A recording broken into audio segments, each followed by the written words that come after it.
There are a lot of outcomes that are not the future that we're envisioning. And so it really is important that we work towards building the future that we're all thinking that we're actually building.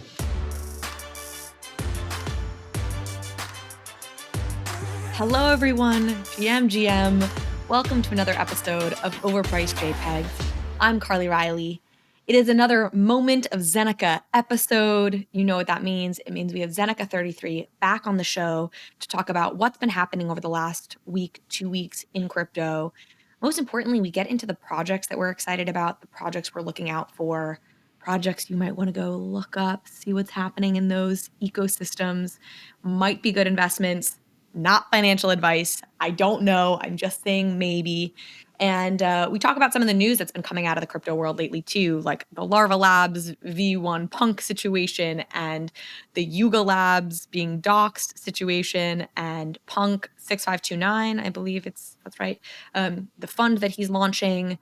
So if you haven't been keeping up with some of those big sort of news pieces in the Web3 space, check out this episode. We break them down, we give our opinions, and just generally shoot the shit. I have to say, very grateful for Zeneca for hopping on this one. I think I say it during the episode, but we had this conversation at like 4 a.m. his time, which isn't unusual. Zeneca, he will dispute this, but I'm convinced he does not sleep. And so it was like 4 a.m. his time. It was also like 9 hours before he had a flight to Dubai. So a lot going on. I appreciate him very last minute hopping on to have this conversation. I think you will enjoy it despite the fact that it was a little bit more last minute than we usually go for these. But I still think there's some valuable alpha in there. And as always, tweet at us if you agree, disagree, found something valuable, thought something was stupid. Always love hearing from you. I'm so grateful to you all. And I'm grateful over at the team at Bankless. And I'm very grateful to the sponsors of this show, who we will be hearing from right now before we hop into my conversation with Zeneca 33. Axie Infinity is a game universe filled with cute, fascinating little creatures called AXIEs that players can collect as pets. Players aim to battle, breed, collect, raise, and build kingdoms for their AXIEs. There are and will be many varied gaming experiences for AXIEs, many of them having players compete with each other using complex strategies and tactics to attain top rankings or be rewarded with coveted resources. Others will have them complete quests, defeat bosses, and unlock in-depth storylines. There are countless unique AXIEs that players can collect with varying body parts and experiences. The AXIE universe is a player-owned economy where the players can truly own, buy, sell, and trade the resources they earn in the game through skilled gameplay and contributions to the ecosystem. It's a digital nation where people come together globally with their AXIEs to play, earn, and live. Join the AXIE revolution at axieinfinity.com/bankless.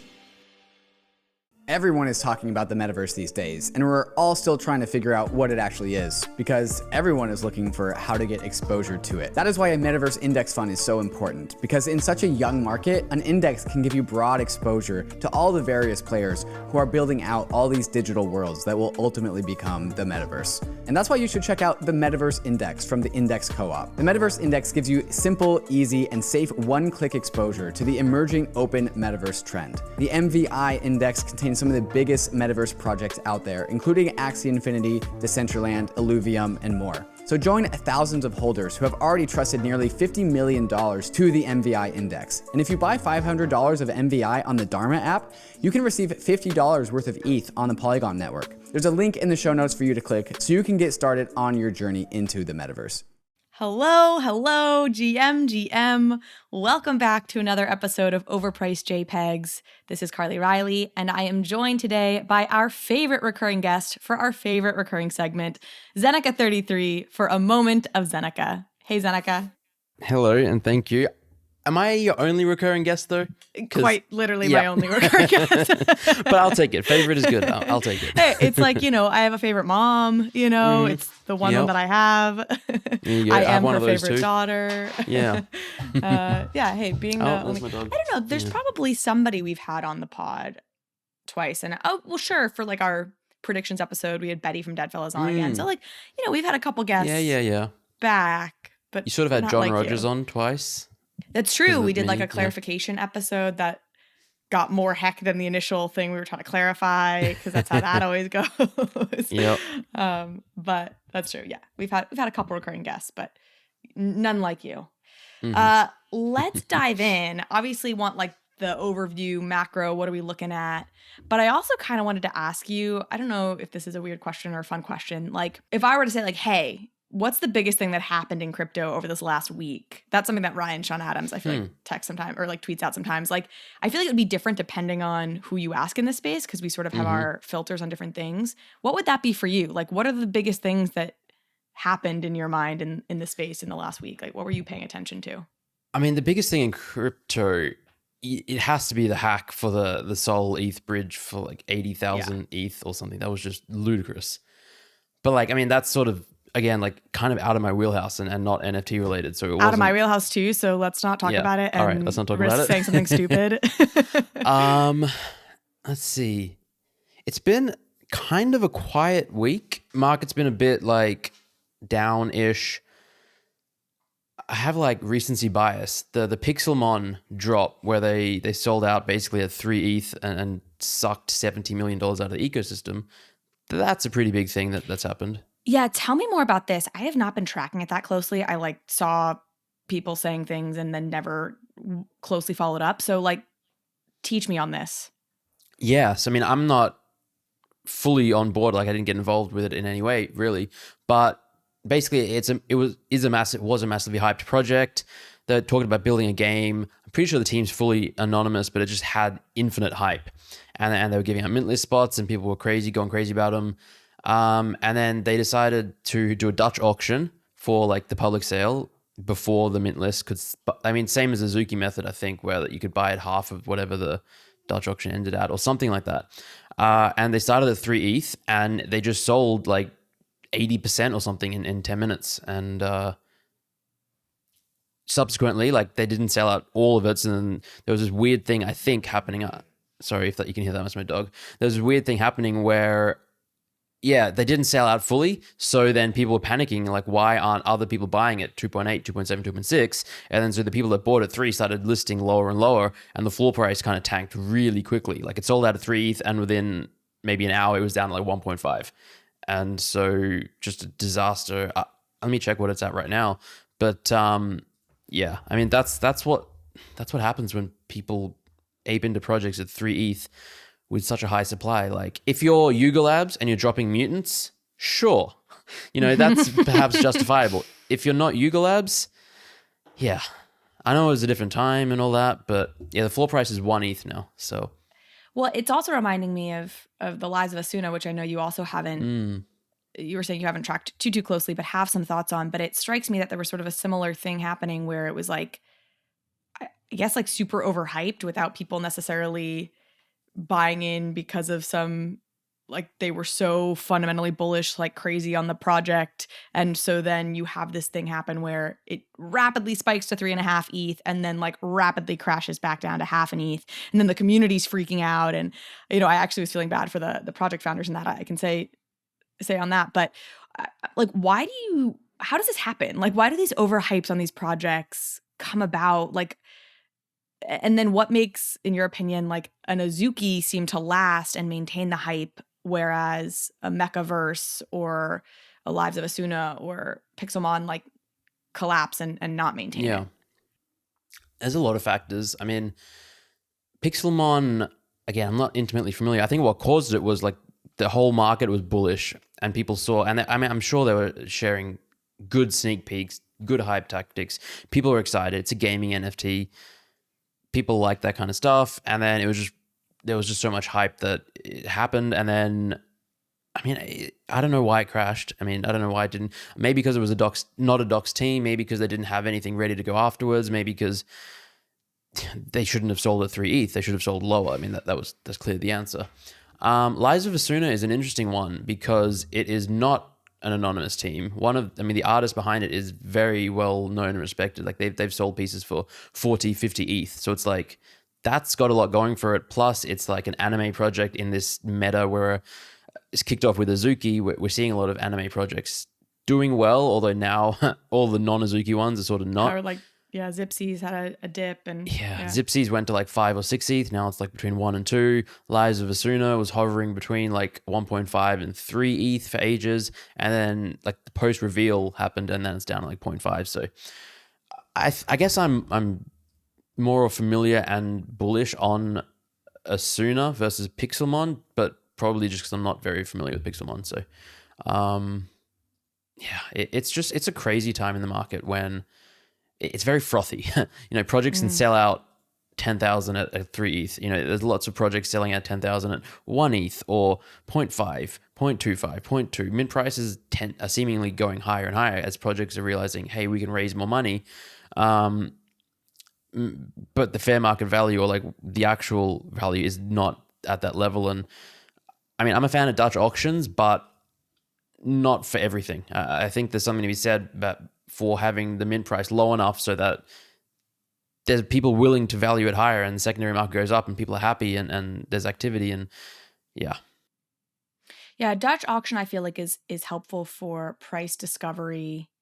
I guess what would be the factors? Obviously, you mentioned Yuga Labs doing it, right? But like, what would be the factors that would make you advise a project like, go the Dutch auction route versus the more traditional route? I think that what most projects do with Dutch auctions is also not great. Like, they start too low. 3 ETH, it's realistic it'll sell out at that point. And if the goal is to raise as much money as possible, then that's probably fine. But like, in terms of market health and true price discovery, I think start at like 20 ETH. No one's going to pay 20. And then you actually see at what point people start saying, hey, that's a good buy. I want one of those NFTs at 1 ETH, 0.6. And then I think that's what more projects should do. And that to me is like an effective way to run a Dutch auction. Artblocks does it pretty well now with their drops. They start very high and then they drop, and then the market decides when to ape in. I would say for less hyped projects, it kind of makes sense to do, I don't know. What do I know? I'm an idiot. None of us know anything. Very really much not. None of space. us know anything. I mean, that's really true. I do think your point is well taken though, right? Which is that if your goal is actually to sell them at 3 ETH, like just sell them at 3 ETH. Or I guess here's really what it is like sell them at what you think they're worth, right? If you think there's a chance they're worth 3 ETH and you can sustain that market, then fine, maybe Dutch auction it, starting it there or whatever, right? Like I think we mention him somewhat regularly, I feel like, when we talk, but Gary Vee did a Dutch auction for his, many of which ultimately sold at like the floor price that they went down to. But I feel like that was an example where that's somebody who genuinely believes, and seemingly rightfully so, that he can sustain the highest price he started selling them at. So it wasn't really a risk for him to sell it at that highest. If they all sold out at that highest price, great, fine. Yeah. He's going to be able to sustain that kind of evaluation. And so it's really thinking about, what is the risk if it sells at that higher end price? Do you as a project feel like that's a legitimate valuation for where you're starting out? I do feel bad for projects like METAVERSE and Labs of Asuna. My impression being that it's not the teams were trying to create this massive hype for the projects going forward. Like I didn't see anything that said, oh, you're trying to overhype this project yourself. You're trying to hype it up just like any other project is trying to market theirs. But sometimes these things take on lives of their own. And like it puts the team, I think, in a really bad position, because if you see it getting pumped up to 3, 4, 5, in the case of METAVERSE, it got up, I think, to like 10 ETH. Yeah. What are you supposed to say? And Asuna put out a memo or a Medium post, I think, recently to explain everything that was going on, and they were like, it was overhyped. Like, we'll be blunt, like it was overhyped, and we feel comfortable saying that because we believe in our fundamentals. But like it was, and it's so tricky because do you say that while you watch it happening and like get people mad that you're almost driving the price of your own project down? Do you say it after it collapses naturally and everyone's pissed? Like it's a really tough position, I think, for a team to be in. Yeah. No, I think you're absolutely right. Most people don't think about it from the team's perspective. And some teams definitely do hype it up themselves and really go aggressive with the marketing tactic. And I'm not a fan of that approach, just because it adds fuel to the speculation fire that is already rampant in this space. But there are definitely just teams who are just building, doing their thing. People find out about the project, think it's cool because it probably is and great. And then, it just blows up. And then it's just like, they may have been selling it at 0.1 ETH and thinking that's a very fair and reasonable price. All of a sudden it's at 3 ETH and people are buying it on secondary 3 ETH, and then it tanks. And then now they've got people who bought into their project at 3 ETH who are really upset and losing money. And it's a stressful situation for a project founder.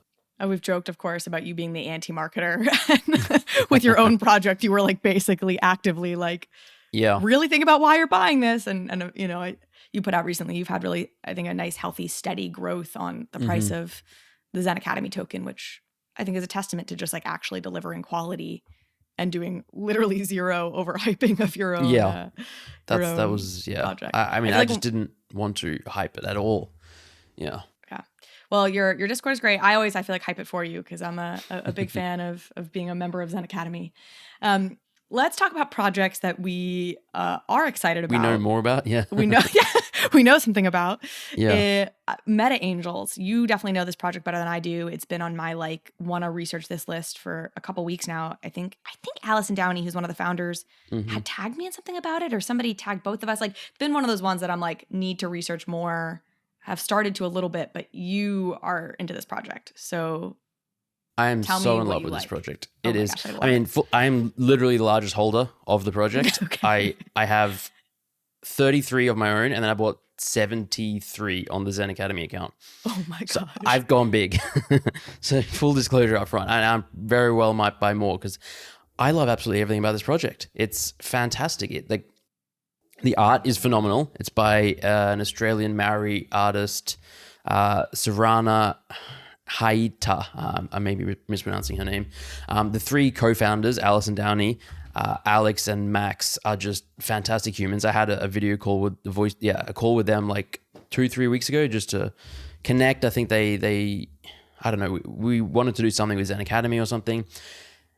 They're just excellent humans, which, you know, is just a good starting point. They're very well accomplished. They've all had successful careers in, you know, business and tech and launching companies and all that, working with startups, which is basically what an NFT project is. So that's a plus. They know how to run a business and all that. And then the actual project and the vision of it and what they're hoping to do is, I think, like a noble, good cause. So the premise is that, so they come from like a background where they've had access to like exclusive clubs in the real world, like whether it's Y Combinator or like, you know, incubators and like the Columbia University alumni, you know, all that kind of stuff, which 99% of people have no access to.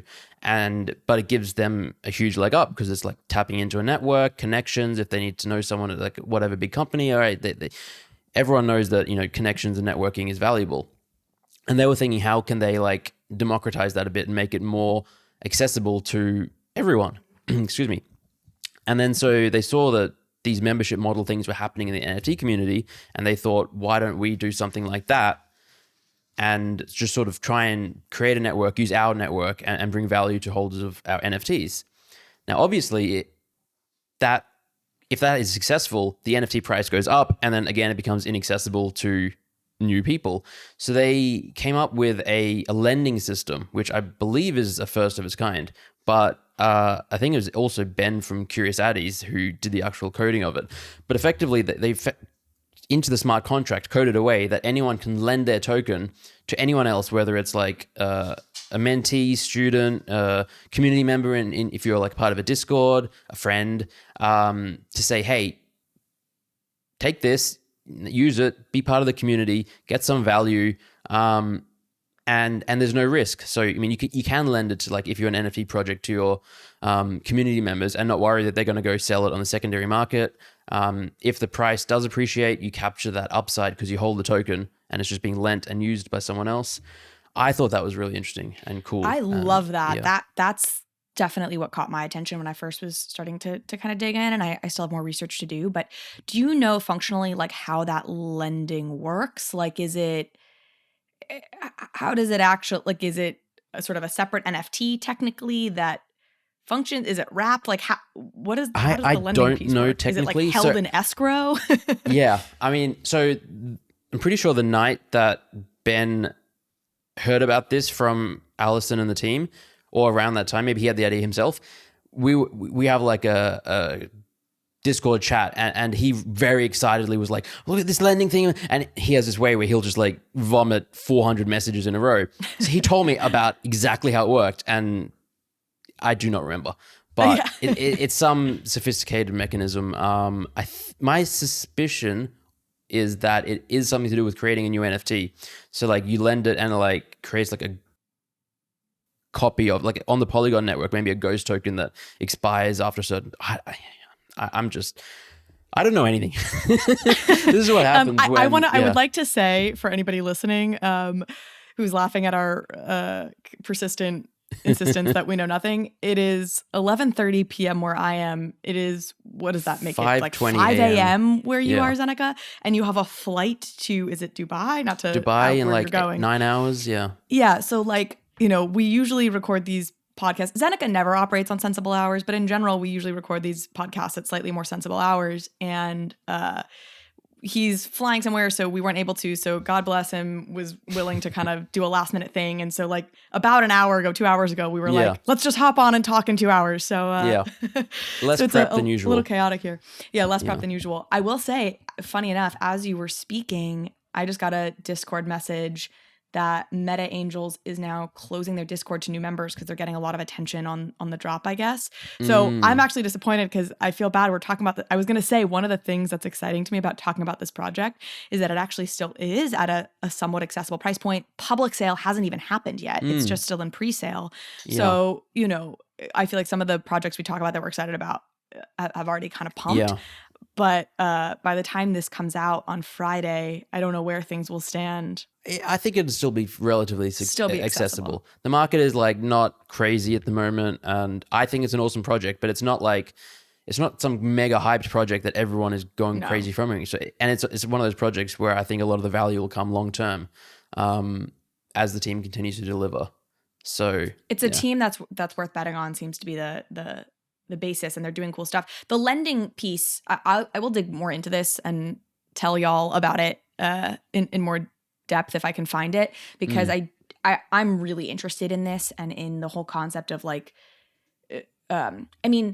lending, putting funds in escrow, like all of these things that are very common in the traditional financial system that we don't see right now a whole lot of in like current NFT DeFi world.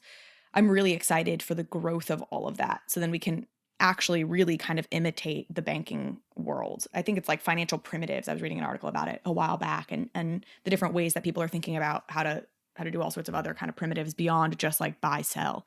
So anybody who's innovating in that way is exciting to me. Yeah. So what the Meta Angels team said specifically is they're trying to focus on obviously their minting process, which is going on right now. And there are a lot of bots impersonating the team, and they want to be able to be more responsive to the team member, to people in the community who are like pinging them. So they're closing down the Discord so that they can kind of focus on the crew they have there, answering questions, and worry less about new bots coming in and spam and all the rest of it. That makes sense.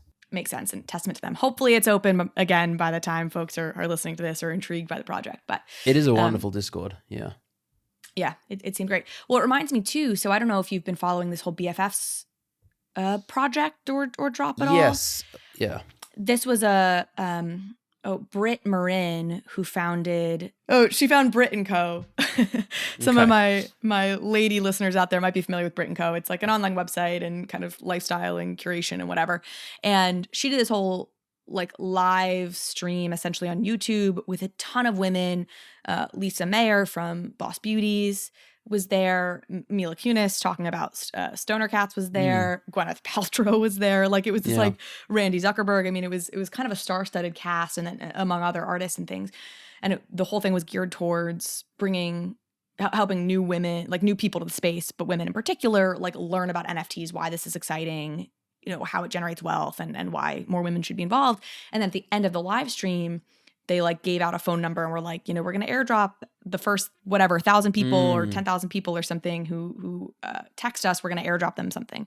So I was a part of that airdrop. The thing has an offer on it for like over half an ETH. The floor price on this thing is like 0.7, all with the promise that it's going to be a mint pass to a PFP project they're dropping, I think in a month or something. But I'm like sort of debating. I'm like, I don't know. It's hard. I'm like bad. I'm like bad at not taking money. I'm like, I just want the money.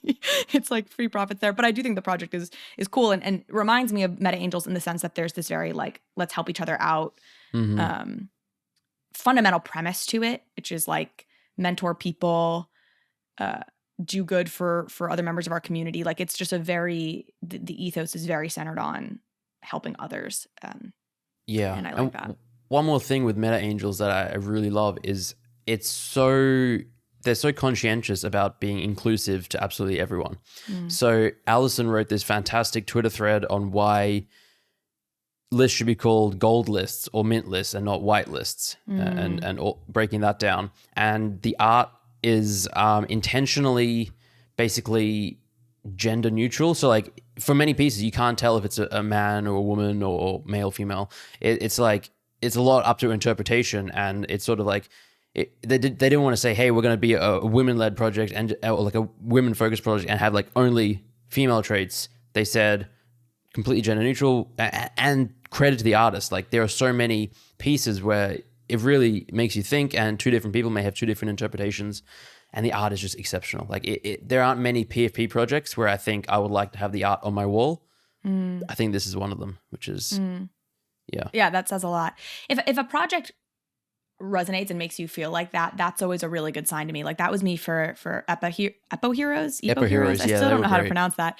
Where it's like, oh, this is just fucking cool, you know? And I was like, I have no idea. And I said, cause I was talking about it publicly, and I was like, I really don't know that this is something that's going to make people money in the end, right? It's so personal to me, the words I used, whatever, right? But like, I was just like, I love this. And I was like, I don't care if this ever makes money. Like I'm buying this because I actually just resonate with the thing that's happening here, which actually leads me to the project I was sort of tracking this week, which was the PAC Julian Assange drop, which also was a word thing. I really like words. I feel like we were talking about this last time, where I said it in my podcast last time. Like I've always been like music and lyrics. Like I kind of resonate with words more than art or like visual art. And so some of these projects that are now starting to have this sort of written word component to them, like the Epo Heroes piece, this PAC drop, like there's something that hits me in a different kind of way. You have not been tracking this as closely, it sounds like. No, I had a couple people message me about it. I went to the website. I know basically nothing more. So tell me.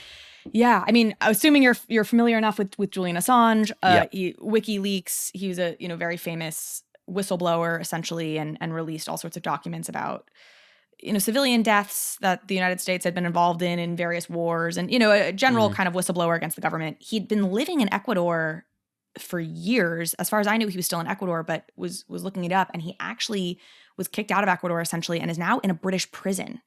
And so this drop partly went to fund his legal case, and actually out of this drop sprung something called the Assange DAO, which has raised like $50 million to fight for his legal rights. This is not a commentary on Assange, or I tend to be pretty pro whistleblowers, but people can have their own feelings around that. But the drop itself was pay what you want, so there was no set price on it. So it was incredibly inclusive from that standpoint. And you typed a word, and then it crossed it out, right? And it was this commentary on censorship and what you can and cannot say. And I saw people have really interesting interpretations of that. Like somebody was listing like where there were atrocities, so like Auschwitz and other places where there had been sort of terrible atrocities committed in like a never forget kind of a way. Like what do future generations need to make sure to remember? And so I thought it left lots of room for interesting interpretation. I mean, PAC in general, for folks who don't know, like very renowned kind of artists in the space, mostly for very avant-garde like work that tends to follow the pattern of like, maybe this is super deep or maybe it's nothing, and then it sells for a lot of money. So anyhow, I thought that was interesting, and again, it made me think, which is always a sign of real art if it gets you kind of. Sounds awesome. Yeah, I'm bummed. Thinking. So it's closed now. Like you can't mint. I think it's closed. Yeah, now. It sounds just like something I would love. Cool though. It was cool. Again, another one of those ones where you're like, I don't know if this will ever sell for anything because it's sort of personal to me, but a fun experience, and feels like harbingers of what could come in this space. Polygon is Ethereum's largest and most vibrant scaling solution to date. With millions of monthly users and all of the biggest DeFi apps, the Polygon ecosystem has turned into a blossoming metropolis of DeFi activity. Transactions on Polygon are quick and cheap, allowing users the freedom to achieve their DeFi goals, all while being economically anchored to Ethereum. But Polygon isn't just the proof-of-stake sidechain. The Polygon team is building a suite of scaling solutions, including Polygon Hermes, Maiden, Nightfall, and Zero, all with different design choices in order to be optimized for all possible crypto use cases. If you're a developer who wants to build on the Polygon ecosystem, go to the link in the show notes to check out their fantastic documentation.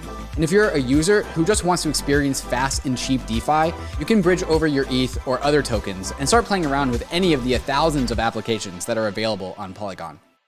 Unstoppable Domains is the #1 provider of NFT domains. With domains ending in .crypto, .x, or .nft, Unstoppable Domains lets you replace your long, complex wallet address with a human-readable address. Using Unstoppable, you can verify the ownership over your NFTs, log into Web3 apps, and join tens of thousands of people using them as their Twitter usernames. With Unstoppable Domains, you can have all of your crypto addresses registered to one single domain. So it doesn't matter where crypto payments are coming from or where they're going. By registering all of your crypto addresses to your Unstoppable domain, all of that is taken care of in the back end. Better yet, with Unstoppable Domains, you don't have to worry about gas costs or renewal fees because you own it. Buy your domain and you can show it off as your new Twitter username. So you can get your name for as low as $5 at unstoppabledomains.com. Other projects we were kind of talking about that you've been excited about, Rebels. I feel like they've been doing pretty well lately. Are there others you want to kind of highlight? Yeah. I'm a big fan of the Rebels. It's for those that don't know, so they launched about a month ago, I think. It's like a metaverse fashion project. It's a PFP project, but so it's called The Rebels by House of Kalinkin. House of Kalinkin is a fashion brand company by Robert Kalinkin, who is a famous person in the fashion world. And yeah, so their story is super interesting.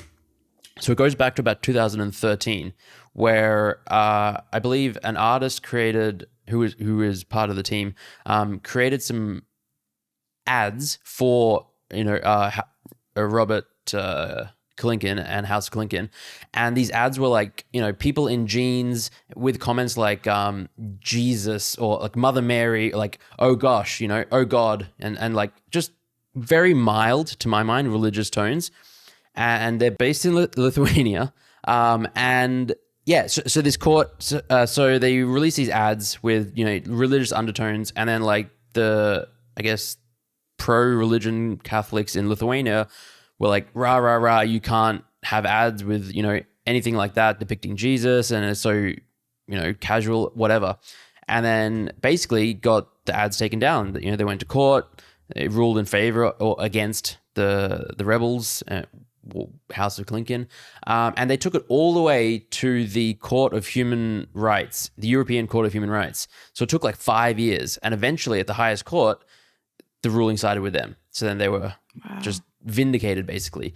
And from that, they sort of like, that's how the Rebels were born. And so this PFP NFT project, this fashion project, has such a rich history and a bright future, I think. Because like I'm bullish on metaverse fashion. I think maybe we're a little too early for it, but 2023, 2024, it's going to be huge. And the projects that are positioning themselves now are going to be in a great position there. Yeah, I mean, honestly, and the art is really fantastic as well. It reminds me a little bit of the Meta Angels art. Really lovely, inclusive. Yeah, and the team. I mean, I'm a huge fan of the people involved. Super there. sweet. NFT Tourist, I think she goes by on Twitter. Yeah, the Tourist. DM'd a little bit. The Tourist, that's what it is. And yeah, big fan in every interaction I've had with her. So love highlighting it. I mean, metaverse fashion, it's making me think we didn't talk about this, but Colton Rain, did you end up minting I did. I saw, thanks to you actually. So you mentioned in the alpha chat in Zen Academy that they were, I think like they opened up the pre-sale to the Discord or something like that because there were some spots left. And I mean, I thought it was cool. I wasn't on the mint list, and because of that I minted too. And cool. I love it. Yeah. I ended up minting one too. I have to thank the group chat that I'm in for alerting me to it. I like hemmed and hawed because you know me, I hate spending more than like 0.1 ETH on anything. But I was like, the quality, they're delivering something very concrete that for folks, I'll give a little context here, which is also metaverse fashion, specifically those sneakers. This is a brand called Rain. I think I read an article where they were saying if Artifact is supreme, they're looking to be Balenciaga. So it's a really, I was really sold by the team who have a deep history in fashion. George Yang is the lead designer. He's designed for a bunch of big fashion houses, and So they're a sneaker metaverse project where you have both a digital sneaker, but then anybody who mints in their Genesis drop will also get the physical sneaker. I think it's made in Italy, like the highest quality. So I went for it. The physical comes in this really cool hexagonal display box. I think they were saying it's cost, the box or the packaging is $200, and the sneaker is, I think it was like $1,200 in terms of the production costs for the sneaker, the packaging and the shipping. And yeah, so much of the money goes to that. So like you as opposed to most NFTs, whereas you're getting a JPEG, you're getting tangible value. You also get the NFT, and like I'm pretty sure that they've said this, like future utility and future drops and stuff like that. It is an expensive mint, but they've partnered with artists too, and I think at reveal you'll kind of find out, I think, which artists you have an association with depending on which piece you have, and then that'll list you to not use the other term. I agree. Like, for drops for those artists, depending on which level of rarity you have, like it's a kind of complicated system. I was like reading the website, like really trying to get my head around it. But yeah, they have like pop-up fashion shops they're planning, and you get access if you're a holder. So I honestly, for me, this was a play of like, I want more exposure to the metaverse fashion world. I think I'm with you. I think it's an interesting space. Obviously, Artifact has done just incredibly well. Insane. I have no exposure to Artifact. So I was like, all right, I'm willing to take the risk and sort of follow this, and felt like the team was worthy of taking a bet on them. So cool. Okay. Not project related, but I feel like big news. I don't know. Sure, we'll call it big news, right? You have like Yuga Labs getting doxxed. Oh, You have Larva Labs in hot water for the Punks V1 situation. And then there was this Punk 6529 thread that I thought was interesting. Maybe we just kind of run through those three. Would love to get your thoughts if you have them. We'll start with the Yuga Labs situation. Any thoughts on that? Yeah, I mean, we hate BuzzFeed. They were already seemingly irrelevant. Now they're just like, they got another 2 minutes in the sun and they'll fade into irrelevancy as Web3 takes over. So basically what happened was a BuzzFeed journalist, quotes there, air quotes there, doxed, it's podcast, doxed the two, I think, of the co-founders of Yuga Labs.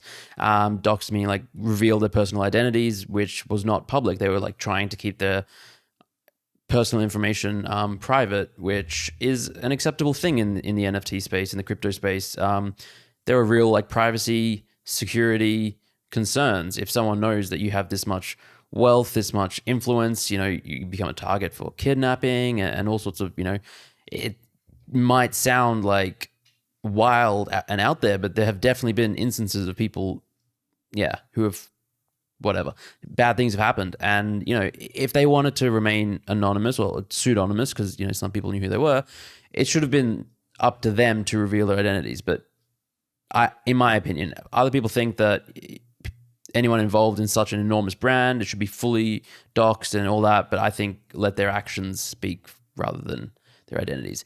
Anyway, that happened. And then the whole Yuga Labs team revealed themselves over the last few days. And now, there's pictures circulating on Twitter with their faces and their identities. And I mean, aside from the shitty way that it happened, it's really nice and lovely to see them, I think. Yeah.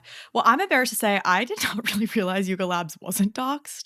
I think that wasn't super on my radar. I tend to be hesitant to invest in projects if I don't have a strong sense of the team, because the team is so important to me. So I tend to be with you, which is like, speak with your dollars, right? Like if we decide as a collective community that it's really important that people have skin in the game and have accountability from the standpoint that like they have reputations they could lose, which in general I do think gives me more faith in a project, right? Like if you have your own reputational skin in the game, like you're going to probably fight a little harder for this. Then that can play out by what projects we ultimately invest in. And I think that's how people should absolutely be allowed to maintain their anonymity if they so choose. With that being said, I think this is a perfect example of why intention with things matters. Because like nobody said anything when Beanie was doxed, because the intention there felt so clearly to protect the industry and to say, hey, we're doxing this person in order to show a bunch of other endeavors and schemes he's been involved with that have clearly hurt people or been to the disservice of the community.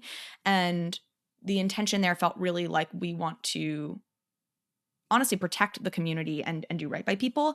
Whereas doxing Yuga Labs and BuzzFeed felt so clearly like trying to get clicks. Like there was nothing about this other than BuzzFeed thinking about BuzzFeed's earnings and like, hey, we'll get a heck of a lot of clicks if we do it. And that is such a dishonorable reason to dox a team, in my opinion. And it felt like this whole like, oh, these people should be accountable, which like you can make that argument, but that was just a front for what this was really about, which is we're a dying news organization. Yeah. We don't do good work. And we're trying to use these people who haven't done anything for the, for our own gain. And so, I in general think that intention matters with things. And I feel like this was a clear case of like the reactions were very different because what was trying to be achieved felt so clearly very different.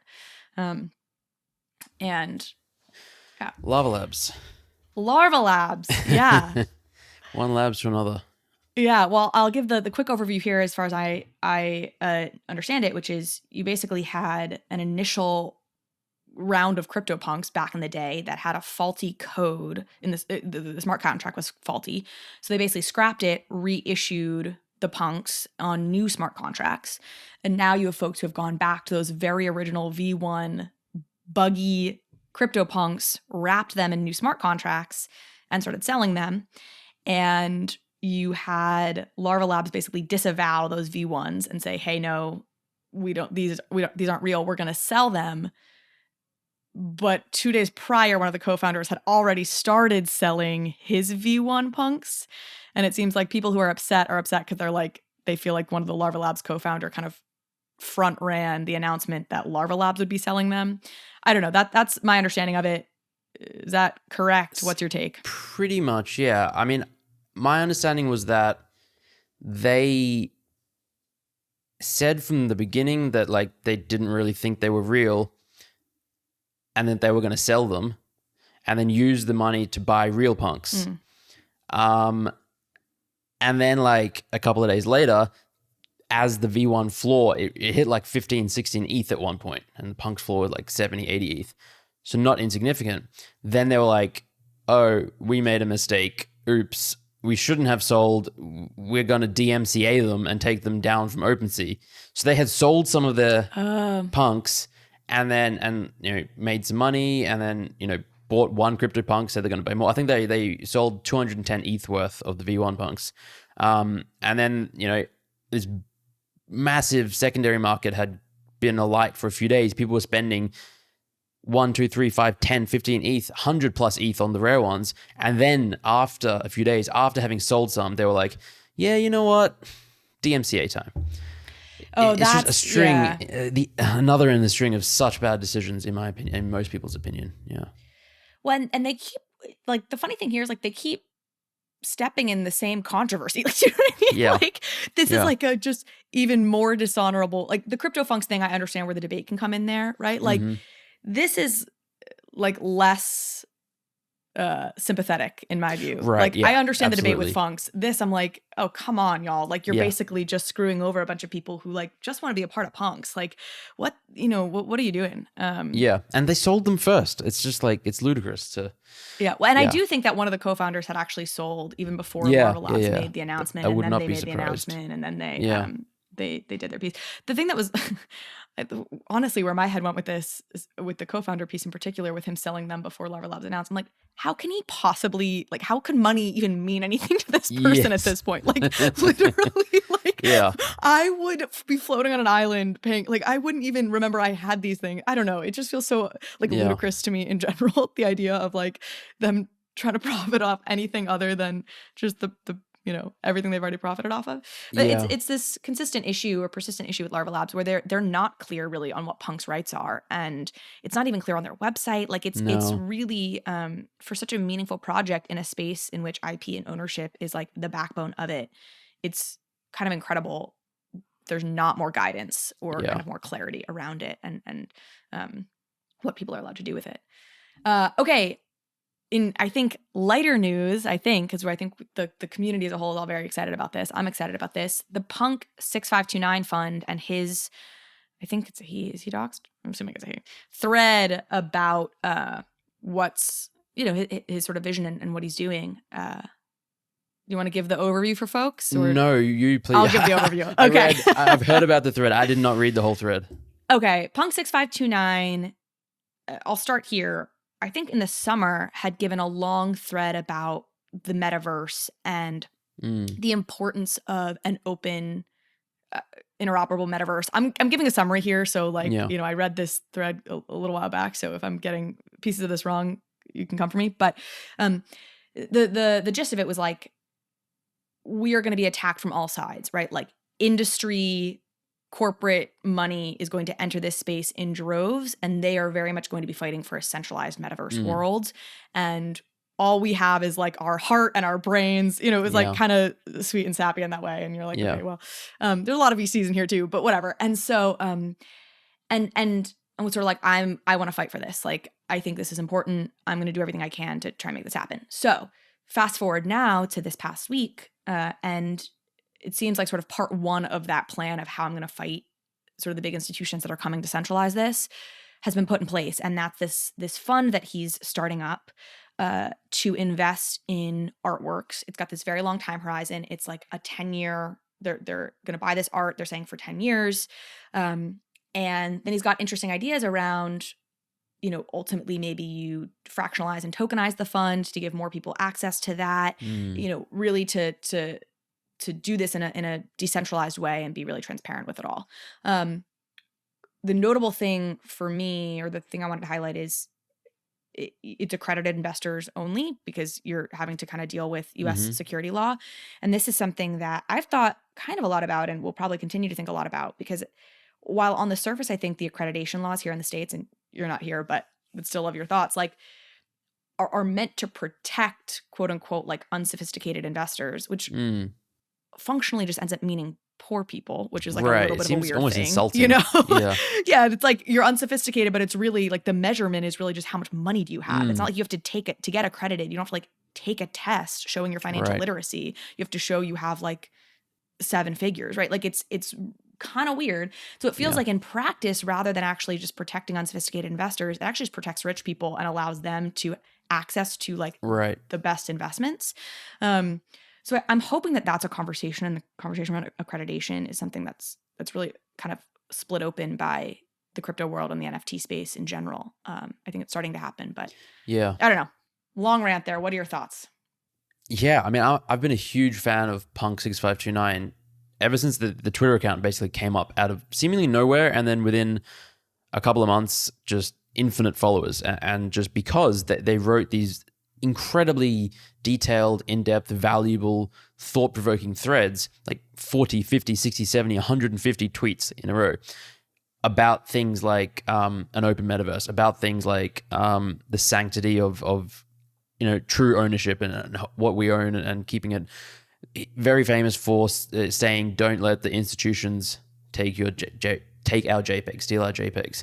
And now it seems like they're fighting for it in a more real way with a fund that is acquiring pieces with a long-term time horizon. It's exciting, and very much going to be wanting to follow it closer over the, And I'm excited. It seems like the other pieces to this, there's this fund which comes, but they were teasing like education, like other parts of this sort of broader plan around, how do we fight the institutionalization, for lack of a better term, I guess, of this space. And I think they were sort of a realist in that I've seen in their threads, like they're like, the odds are against us, right? Like ultimately, Meta, and by that, like, I mean like Facebook, right? Like their willpower to, to centralize and own this whole thing, and the incentives for them are so high, and all it takes is like a little bit of apathy on the part of Web3 for it to go the wrong way. And so it's sort of like a constantly needing all of us to like not be apathetic, because Zuckerberg's not going to be apathetic about this. And I think that I was reminded of that reading some of their 6529 threads. So it really is. Reading their threads is just a constant reminder of how when we're in the thick of it, it seems like, oh, this is great. This is never going to go away. It's going to be like perfect forever, and we have this decentralized utopia, but there are a lot of outcomes that are not the future that we're envisioning, and so it really is important that we work towards building the future that we're all thinking that we're actually building. Like we all have this view of the future that's decentralized largely. Opportunities are there for everyone, the creative economy all around the world, and there aren't. In reality, it could go many wrong ways or poor ways with gated communities and gated decentralization, which is not really decentralization. Yeah. Okay. My last thing, Parallel Drop. I think it's still on for the 26th, the 27th. Parallel cards. They're doing a pack drop. I'm super excited about it. I'm really hoping I get a pack. They just released their like Parallel Prime something, which is like a long document laying out a whole bunch of more information about the ecosystem. If you're sort of tracking Parallel loosely, go check it out. And if you're tracking it closely, you probably have already checked it out. But excited about Parallel and the upcoming drop. And so wanted to put it on others' radars as well. What's the mechanism for getting involved with the drop? Simple. Is it just a raffle or? Yeah. It's first come, first serve. So my understanding is you basically have to be registered on the website beforehand, but all you do is you go into the Parallel site and like make an account, and it's super simple. And then you'll like log in there at the time of the drop, and it's first come, first serve. And that's crazy. Good luck, which is crazy. And I haven't taken part in one in the past, but I don't know. So I don't know what the gas force situation has been like historically, but these packs are not that expensive, right? Like you're talking about like really accessible price points, I think. And so it almost doesn't matter. The gas becomes kind of more negligible because you're not even talking about something that's hundreds of dollars. Do you have a correction to me on that? I've done one Parallel drop, and it was like 8 months ago or something wild. And it was first come, first serve then. And even then, it sold out in a second. So it's crazy to think about how it would happen now. I know. If I remember correctly, it was first come, first serve. You click on it, and then you have it reserved for 24 hours or something. So then you can buy without the gas war. That sounds correct. There's a reservation piece. So that makes sense. And because I was seeing somebody was like giving hot tips, like reserve less desirable packs to up the odds that you get to reserve them. Not to give all the hot alpha that I'm going to try and use myself, but so yes, you are probably absolutely correct that is how it's going to work. But I don't think that mechanism has changed. Great project. Cool. Yeah. Yeah. Amazing. Yeah. Excellent. Okay. Well, I think we will put everyone out of their misery on this one and call it a wrap. Thank you, Seneca. Thank you for hopping on last minute. I joke, but you're always amazing. It's always lovely to have you. Always cool insights. Hey, we hope you enjoyed the video. If you did, head over to Bankless HQ right now to develop your crypto investing skills and learn how to free yourself from banks and gain your financial independence. We recommend joining our daily newsletter, podcast, and community as a Bankless Premium subscriber to get the most out of your Bankless experience. You'll get access to our market analysis, our alpha leaks, and exclusive content, and even the Bankless token for airdrops, raffles, and unlocks. If you're interested in crypto, the Bankless community is where you want to be. Click the link in the description to become a Bankless Premium subscriber today. Also, don't forget to subscribe to the channel for in-depth interviews with industry leaders, Ask Me Anythings, and weekly roll-ups where we summarize the week in crypto and other fantastic content. Thanks everyone for watching and being on the journey as we build out the Bankless Nation.